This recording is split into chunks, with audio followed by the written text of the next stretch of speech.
రానున్న 3 రోజులు వర్షాలు కురుస్తాయని హైదరాబాద్ వాతావరణ కేంద్రం తెలిపింది. ఉపరితల ఆవర్తనానికి తోడు రుతుపవనాల ప్రభావంతో వానలు కురుస్తున్నాయి. ఇవాళ ఆసిఫాబాద్, మంచిర్యాల, నిజామాబాద్, పెద్దపల్లి, భూపాలపల్లి, ములుగు, భద్రాద్రి, కొత్తగూడెం, వరంగల్, హన్మకొండ జిల్లాల్లో బలమైన ఈదురుగాలులతో వర్షం పడే అవకాశం ఉందని హెచ్చరించింది.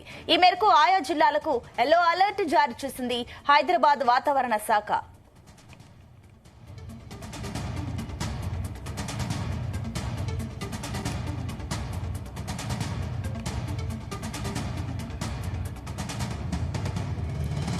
ఇదే అంశానికి సంబంధించి మరిన్ని డీటెయిల్స్ మా కరెస్పాండెంట్ రాజు పటేల్ అందిస్తారు.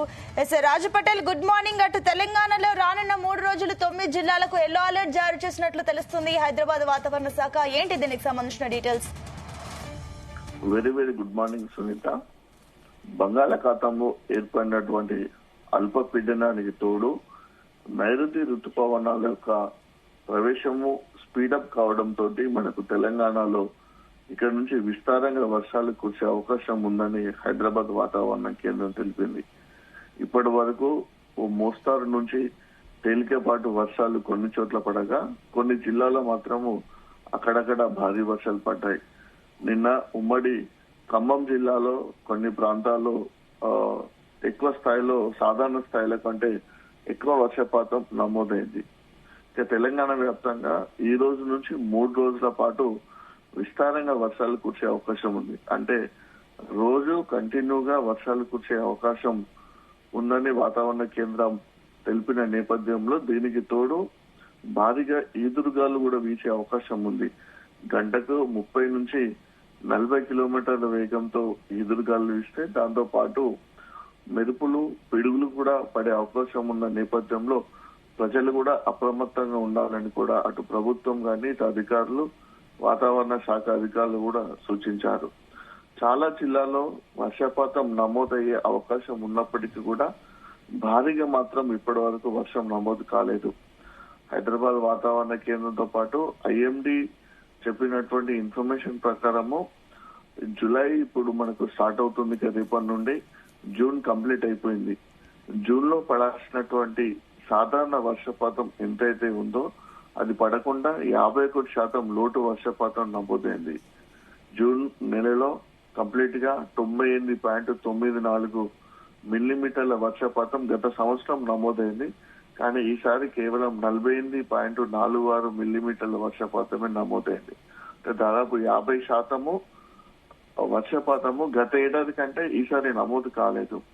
సో ఈక్వేషన్స్ ప్రకారం చూసుకుంటే జూన్ నెలలో మొత్తం కురవాల్సినటువంటి వర్షపాతం కంటే 51% లోటు వర్షపాతం ఉంది. సో ఇది చాలా ఆందోళన కలిగిస్తున్నటువంటి విషయంగా చెప్పవచ్చు సునీత. ఎందుకంటే జూన్ మొదటి వారంలోనే భారీగా వర్షాలు పడాల్సి ఉంది. అటు చెరువులు నిండితే సగం వరకు చెరువులు నిండినా, నదులు ప్రవహించినా, వాగులు ప్రవహించినా సరే సాగునీరు ఎక్కువగా అందే అవకాశం ఉండేది. ముఖ్యంగా పత్తి పంటను ఎక్కువగా పండిస్తారు కాబట్టి ఇటు ఉమ్మడి ఆదిలాబాద్ జిల్లా కానీ, ఉమ్మడి ఖమ్మం, ఉమ్మడి నల్గొండ, ఉమ్మడి మహబూబ్ నగర్ జిల్లాలో పత్తి పంట ఎక్కువగా పండుతుంది. ఈ పత్తి పంట అంతా కూడా వర్షాన్ని ఆధారంగా చేసుకునే పండేటువంటి పంట. అంటే బోరు నీళ్ల ద్వారా కానీ, బావుల ద్వారా కానీ, చెరువుల కింద కానీ, లేకుంటే ప్రాజెక్టుల ద్వారా చూడండి సాగునీరుకు అందేటువంటి వాటర్ ద్వారా కానీ ఎక్కువగా ఈ పత్తి పంటలు పండించే అవకాశం లేదు.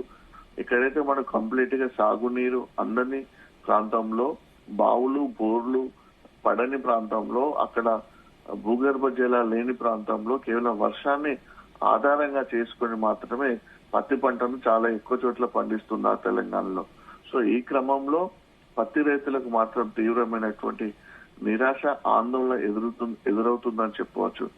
ఎందుకంటే ఇప్పటికీ వాస్తవానికి తెలంగాణ వ్యాప్తంగా 42 లక్షల ఎకరాల్లో 48 లక్షల ఎకరాల్లో పత్తి పంట పండించాల్సి ఉండగా, పత్తి విత్తనాలు నాటాల్సి ఉండగా వర్షం పూర్తి స్థాయిలో పడకపోవడంతో కేవలం 16 లక్షల ఎకరాల్లో మాత్రమే పత్తి విత్తనాలు వేయడం జరిగింది.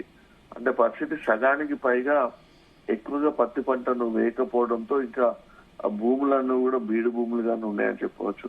ఇక మనకు జూన్ ప్రారంభమైంది, జూలై ప్రారంభమవుతుంది కాబట్టి వరి సాగుకు అన్నదాతలు సిద్ధమవుతున్నారు.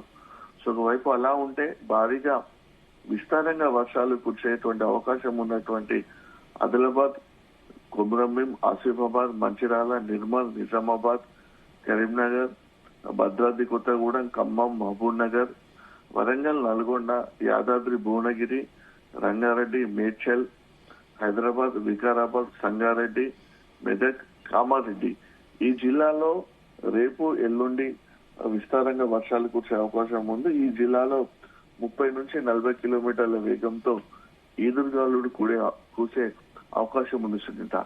రైట్ రాజు. ఇప్పుడు జూలై నెలల్లో మనకు అనుకున్నంత స్థాయిలో వర్షాలు పడితేనే రాబోయేటువంటి వరి పంట సాగుకు నీరు అందే అవకాశం ఉంది. ప్రాజెక్టులకు కూడా భారీ వర్షాల వల్ల వాటర్ వస్తేనే ఆయకట్టు కూడా పూర్తి స్థాయిలో పండే అవకాశం ఉంది Sunitha. Right Raju Patel, thank you.